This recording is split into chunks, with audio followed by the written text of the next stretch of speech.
Hello everyone, this is Chris here with another edition of Philosopher's Ideas between 10 minutes and 10 hours. This time I will be looking at the Pragmatism of William James. The book that was published under the title of Pragmatism in 1907 consists in a series of 8 lectures delivered by the American philosopher and psychologist William James. He is also the brother of Henry James, who authored The Turn of the Screw. One of the themes of his lectures is that he sees a new way to look at philosophical disagreements, and starts one of his lectures with a story about a disagreement. From an editing standpoint, I agree with him that it is a good way to start, so I will give a short version. He comes across a group of men in the woods who come to an argument caused by the phenomenon of a squirrel on a tree trunk, who always moves in such a way as to keep the tree trunk between himself and a man. As the man encircled the tree trunk, so did the squirrel to compensate for the man's movement, completing a full circle. Both the man and the squirrel went around the tree, but did the man go around the squirrel? When James enters the picture, the men are arguing about whether the man went around the squirrel, with some taking the positive and some a negative position.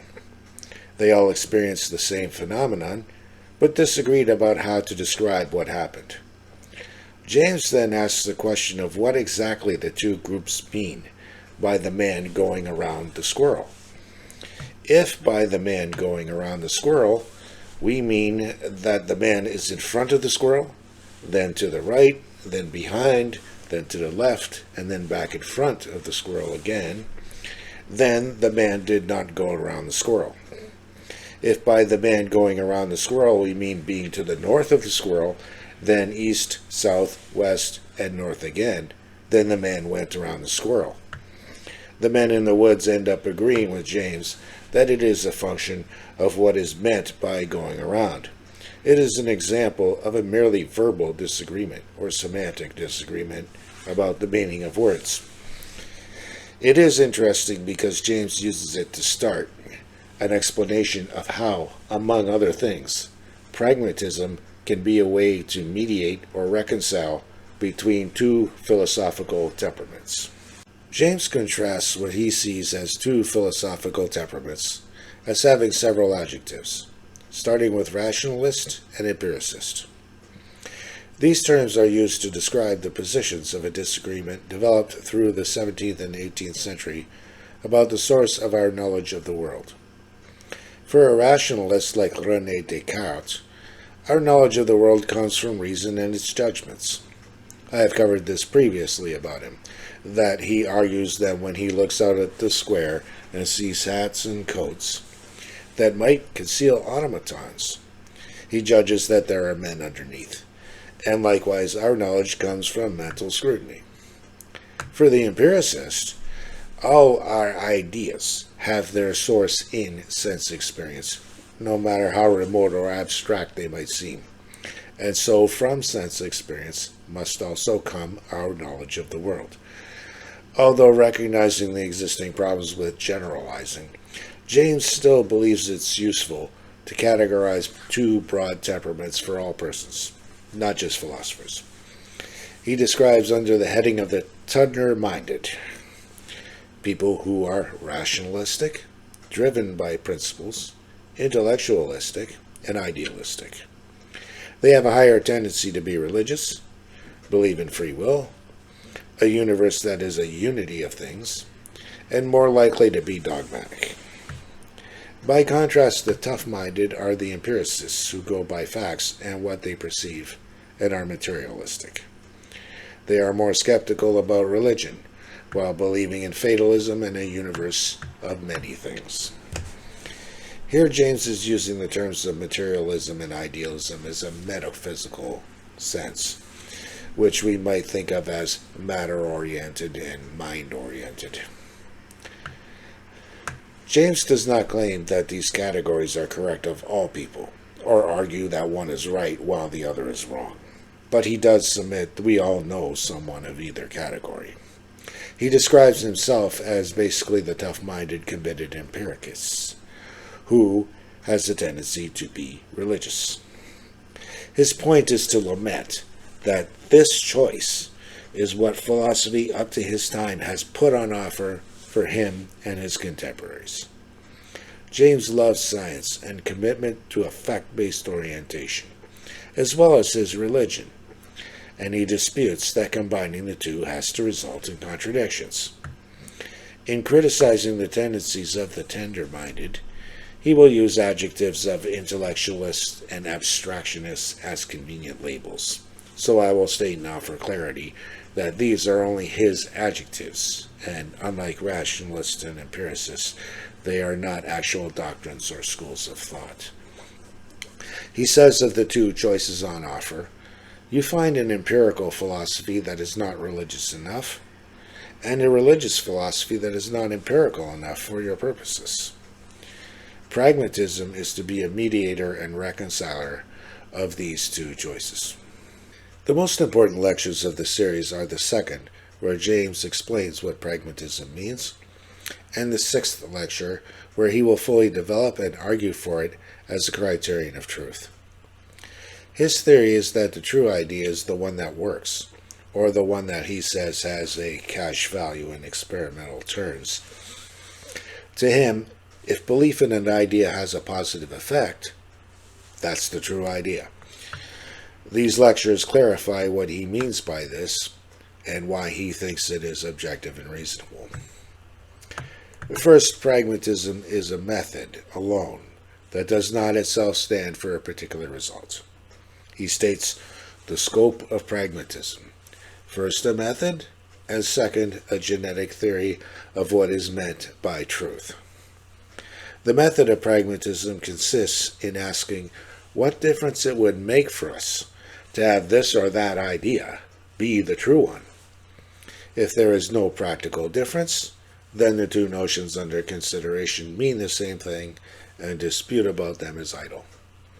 Many disputes in metaphysics, which is a theory of ultimate reality, will turn out to be idle. James identifies as the first important contribution to the theory of pragmatism an 1878 article entitled How to Make Our Ideas Clear by Charles Sanders Peirce. What Peirce proposed was that in reality our beliefs are rules for actions. In addition, the meaning of any thought is what the idea is fit to produce, which is its significance. In that particular article, Peirce says that our idea of anything is our idea of its sensible effects. Our idea of hardness, for instance, can be the resistance an object has to being scratched if we were to apply a scratch test to the object and find it unaffected. In scientific experiments, the meaning is the experience of the results. However, Peirce would not extend this into the meaning of truth, and would later use the term pragmatism for his own theory to differentiate his original formulation.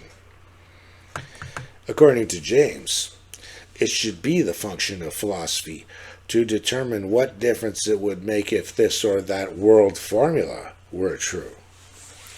He explains that this approach is not new and names Socrates, Aristotle, and classical empiricist philosophers Locke and Berkeley, who I will discuss later, as examples. Pragmatism is a form of empiricism that turns away from abstractions, fixed principles, and closed systems toward facts, actions, and power. Theories are to be regarded as instruments rather than answers to enigmas. No theory is to be regarded as an absolute transcript of reality, although it may be useful. Our truths will have a truth as it means practically in science. This indicates that, James says, ideas become true just insofar as they help us to get into a satisfactory relation with other parts of our experience. The relation of ideas to other parts of experience will be a test that will prevent pragmatism from becoming arbitrariness. This will play itself out in how a new idea will have to mesh with what is already believed, as well as with what is observed. We all carry with us a large stock of beliefs and experiences. which the new idea must disturb as little as possible. The idea that we can ride from one part of experience to another is instrumentally true. Where a new experience or new idea contradicts something in the old stock of ideas, the individual feels tension and may resolve it by some revision of the old stock, but he will save as much of the old stock as he can. The most violent of revolutions will still leave most of the old order standing. Some old truths, especially mathematical and logical ideas, will still obtain our loyalty, such that an idea that is too novel to fit in them will be ignored.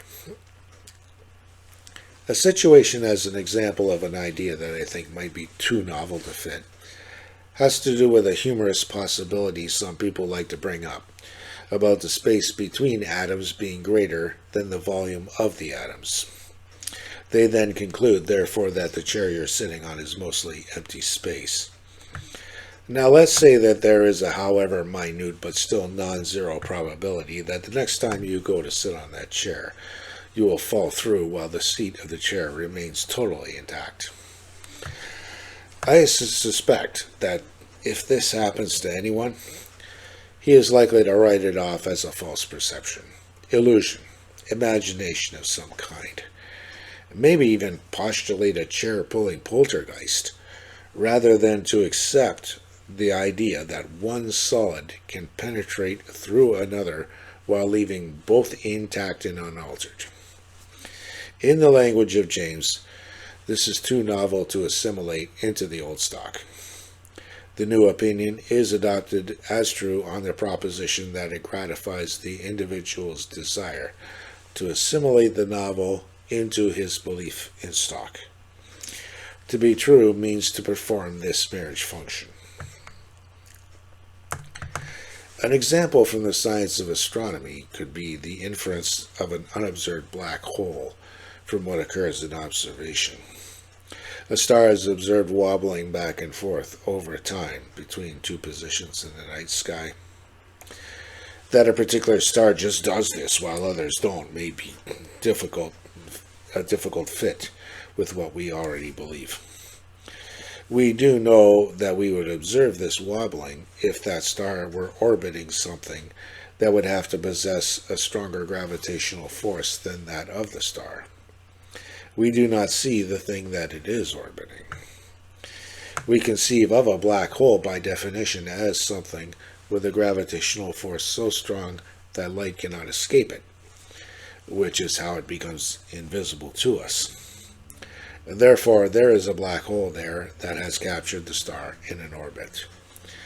This has a kind of better fitting in that James regards as allowing for a rich and active commerce between thoughts, rather than a static relation of correspondence between our ideas.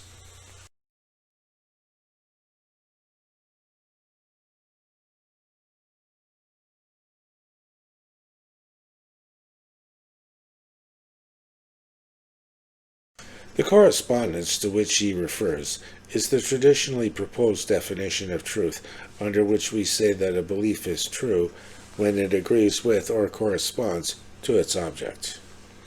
An example of the correspondence theory is that if I believe there is an oak tree in Johnson's backyard, that belief is true if and only if there actually is an oak tree in Johnson's backyard.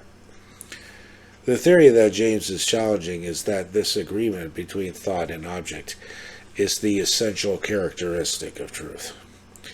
Although the pragmatist will be constrained by experience to believe many of the same things as results under either theory, James argues that the true should be regarded as a species of the good and not a category abstract from it. The true is what proves itself to be good in the way of belief for definite assignable reasons. And James argues that if there were no good for life in true ideas, or if the knowledge of them were positively disadvantageous, and false ideas the only useful ones, then the current notion that truth is divine and precious, and its pursuit a duty, could never have grown up or become a dogma. In a world like that, our duty would be to shun truth, rather.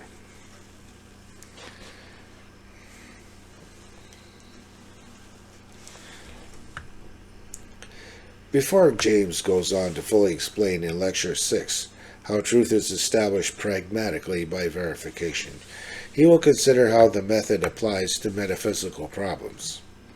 For first before him, the problems of metaphysics will cease to be problems at all when the differences they make in experience will be considered. However, James is still a religious man who does not assume that his tough-minded character, in general, will preclude him from keeping religious convictions. One of the oldest of the problems of metaphysics is the nature of substance. A substance is a thing that can exist on its own, independently of another entity, even if another entity is its cause. When we describe something, we attach to it predicates or attributes, such as color, extension, solidity.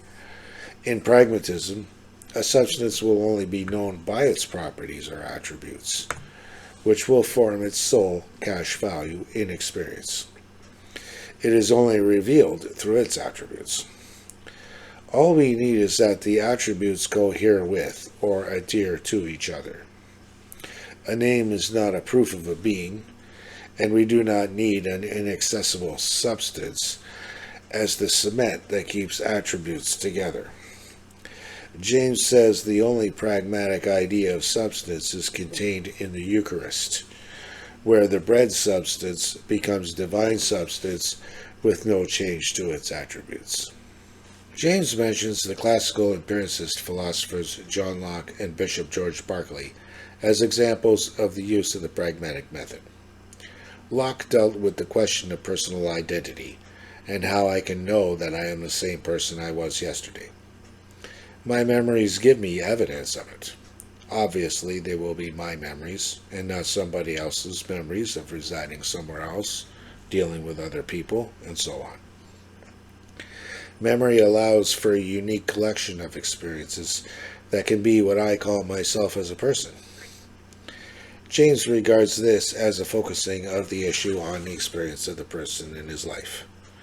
Locke's idea of personal identity could have explained the person in terms of consciousness and a collection of experiences alone, but Berkeley also believed in a soul substance and thereby went beyond the purely pragmatic.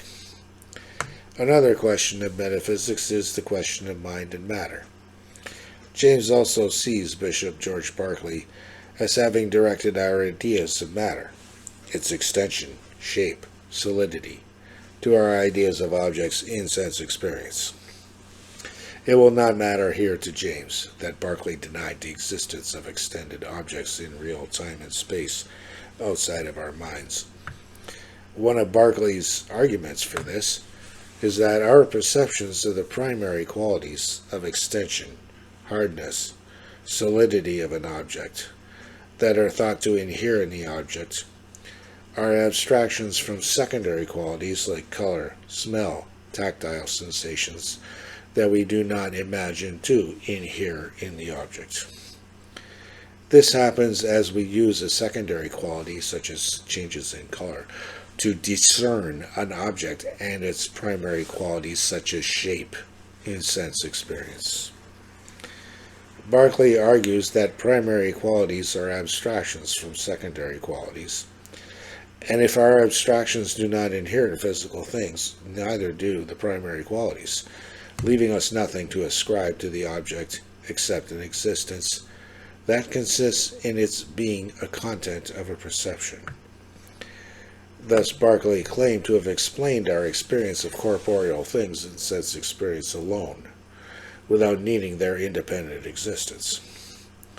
What James sees here as the pragmatic method in action is not Berkeley's denial of matter, but his explanation of it solely in terms of the difference it makes in experience.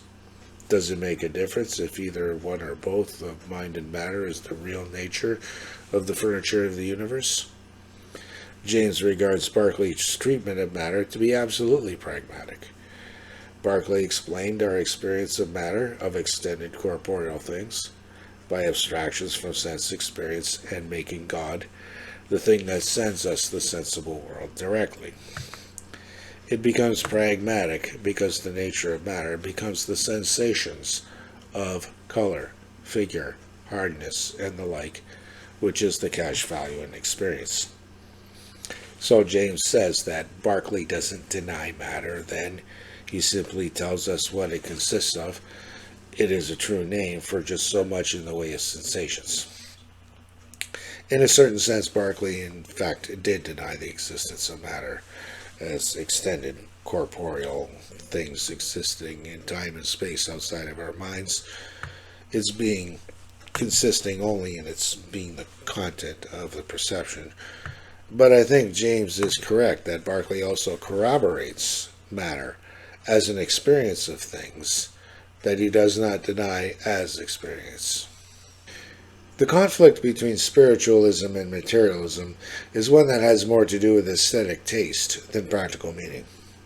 Matter is coarse and crass, while spirit is elevated and noble.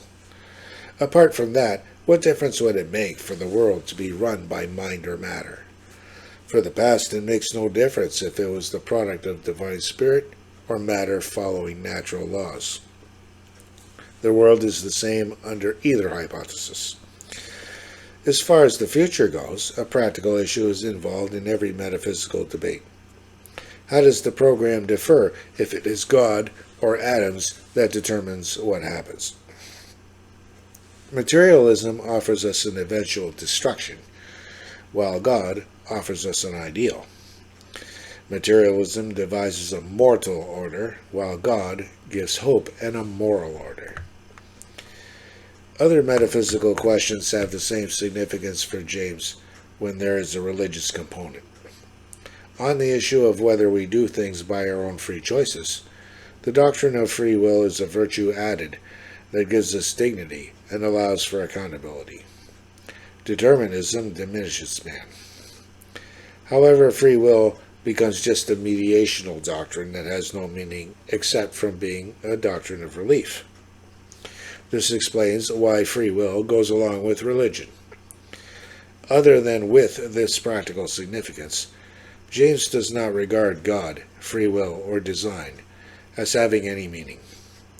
Only pragmatism can read meaning into these concepts by turning its back on intellectualism and shifting philosophy into a less abstractionist type. The religious concept that James seeks to introduce into metaphysical debates, that he would otherwise call non-debates, is the idea of a moral holiday. The form that rationalism took in the 19th century accorded its believers a religious comfort that finite evil is already overruled and we can leave the world in God's hands. The idea is that we need not seek to control everything to ensure the morally good outcome. James admits that this rationalism, in the form of the doctrine of the absolute of Georg Hegel and his followers, clashes with many of his other beliefs. But James says, if necessary, he will just take the moral holiday and justify it by some other principle. So he says of it, my disbelief in the absolute means, then, disbelief in those other supernumerary features. For I firmly believe in the legitimacy of taking moral holidays.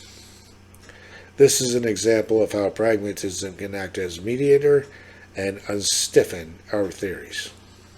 As for what arguments can be marshaled to convince us of pragmatism as a criterion of truth, James starts by asking what it means to say, as the traditional definition does, that in truth our ideas agree with reality. What do agreement and reality mean, and what sense does it make to say that a true proposition copies reality? Our ideas of sensible things can copy reality, but what lies behind the sensible thing can pose a difficulty. James says I can look at a clock and fix my mind on an accurate sense copy of its dial, but in terms of its timekeeping function, it is hard to see just what my ideas are copying. The great assumption of the intellectualism behind the correspondence theory is that truth is a static relation. Once you have the truth, you can end the matter. When we consider what concrete difference it will make in someone's life for a proposition to be true, the experiences that will be different, its cash value in experimental terms, will be that we can assimilate, validate, corroborate, or verify the true idea. We cannot do these things with false ideas.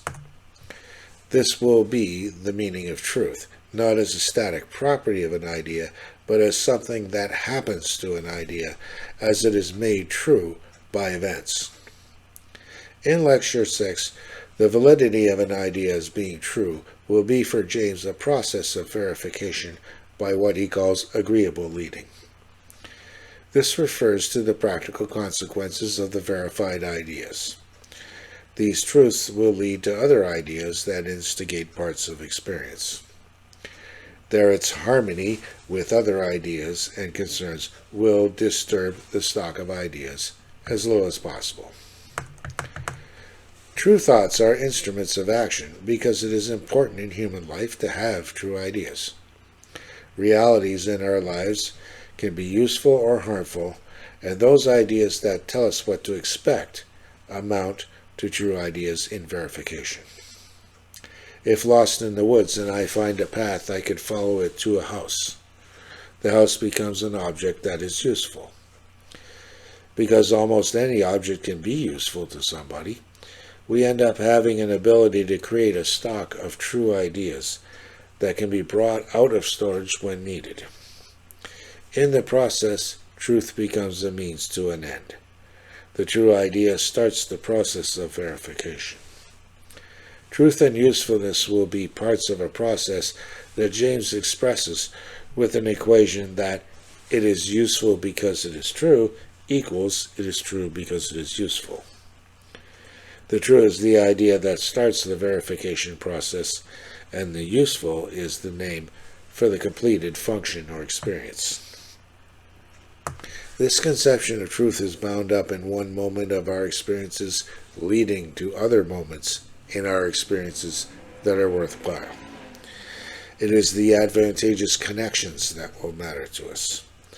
An individual can know many truths because our experiences are shot through with regularities, with one bit signaling us to get ready for another. Finding the house was a verified leading that is the original or prototypical kind of truth. Our stock of ideas can also come from inferences, or the experiences of others. We can have indirect verifications or circumstantial evidence being sufficient without experimenting. I use the clock on the wall as a clock without seeing its hidden workings. I assume Japan exists before ever going there because that assumption works. For James, these cases can have a kind of verifiability. If everything works harmoniously, we are usually justified in admitting verification by all that happens. James states that our thoughts and beliefs pass as long as nobody challenges them.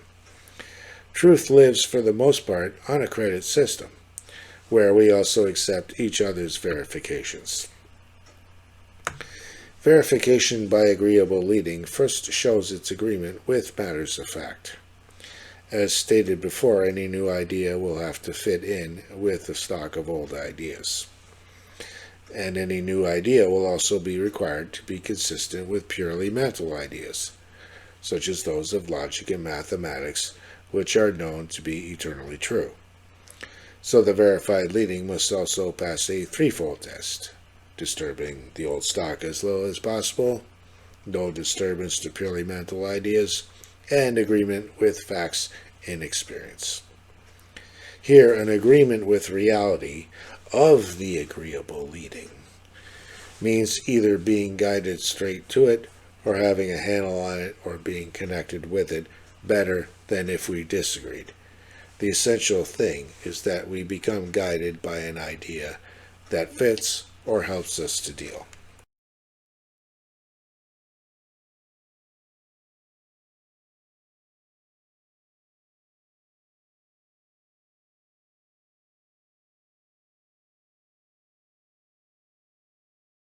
Regarding the truth of sciences other than math and logic, James will suggest that the truth can change in some sense.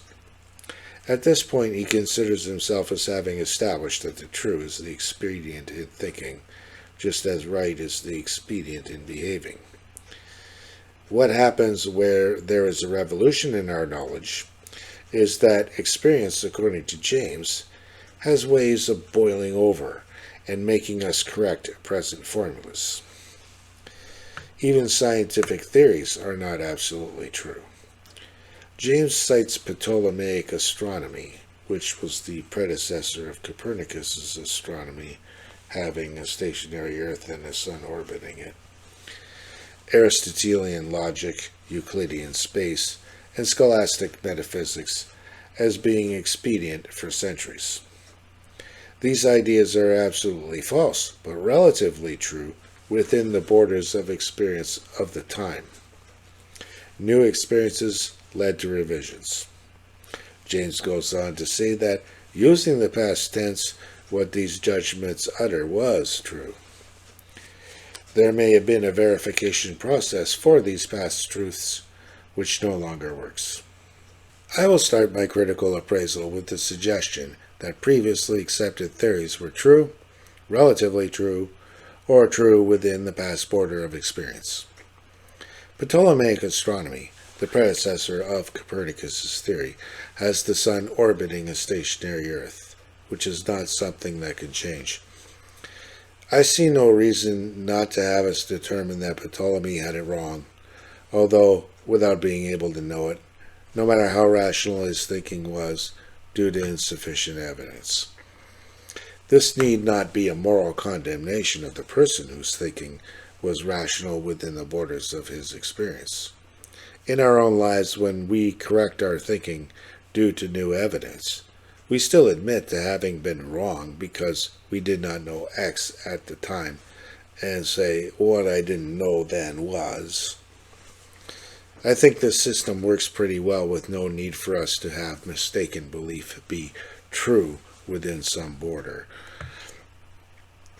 A related issue is James' contention that correspondence theories of truth treat the truth as something static. When I consider the proposition, France is a monarchy, we are dealing with something that was true before the Revolution.